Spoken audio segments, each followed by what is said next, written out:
Banyak dari kalangan Islam yang berduyun-duyun ke masjid meramaikan malam nisfu Sya'ban sambil membawa air mineral untuk didoakan. Dan yang baca surah Yasin 3 kali berjamaah dengan diniatkan untuk panjang umur, memperoleh rezeki dan mendapatkan husnul khatimah. Dan juga dilanjutkan dengan sholat sunnah. Apa hukum membaca surah Yasin 3 kali dan sholat nisfu Sya'ban? Lalu apa keistimewaan malam nisfu Sya'ban dan tuntunan apa yang disunnahkan? Ini banyak muslimin memang yang menyalahgunakan ya, dalil-dalil. Jadi mereka tidak memilah mana dalil yang sahih dan mana dalil yang lemah, apalagi hadis-hadis yang palsu. Hadis yang menjelaskan tentang masalah adanya solat di nisfu Sya'ban, solat secara khusus namanya solat nisfu Sya'ban itu tidak ada. Hadis yang palsu, maudhu' itu. Yang ada memang adalah fadilah mengerjakan solat malam di nisfu Sya'ban, solat tahajudnya. Solat tahajud seperti biasa, tapi khusus malam nisfu Sya'ban punya fadilah. Karena disebutkan dalam sebuah riwayat yang sahih bahwasanya Aisyah radhiyallahu anha pernah mendapatkan giliran nginapnya Nabi SAW di rumahnya. Terbangun tengah malam, dia melihat Nabi SAW tidak ada di sebelahnya. Maka Aisyah radhiyallahu anha terbawa rasa cemburu.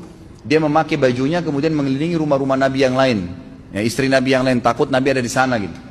Diketukin satu-satu, ternyata nggak ada. Lalu Aisyah tergopoh-gopoh pergi ke masjid mendapatkan Nabi SAW sedang sholat. Begitu Nabi SAW lihat Aisyah lagi ngos-ngosan jalan gitu kan, kena buru-buru. Kata Nabi SAW, wahai Aisyah, ini adalah malam nisfu Sya'ban. Dia saya sholat malam ini karena ini adalah nisfu Sya'ban. Ini hadis yang sahih, gitu kan? Dan memang dianjurkan oleh para ulama, mereka mendirikan sholat malam di malam nisfu Sya'ban itu sholat tahajudnya. Tidak ada malam khusus, tidak ada sholat khusus namanya malam nisfu Sya'ban. Di siang harinya dianjurkan seseorang berpuasa. Karena Nabi SAW memang berbanyak puasa. Terlebih lagi nisfu Sya'ban itu, ya, kenanya malamnya itu berarti puasa tanggal 14, kalaupun nisfu Sya'bannya malam hari ke-5, tapi tidak diniatkan khusus puasa nisfu Sya'ban, khusus puasa itu, karena memang secara umum Nabi SAW puasa sebulan penuh di bulan Sya'ban. Kalau masalah membaca surah Yasin, ini tidak asing lagi kalau di Indonesia, semua harus surah Yasin, pindah rumah Yasin, orang mati Yasin, semua Yasin. Tanya dalilnya, nggak ada dalil, gitu kan? Hanya karena surah Yasin dikatakan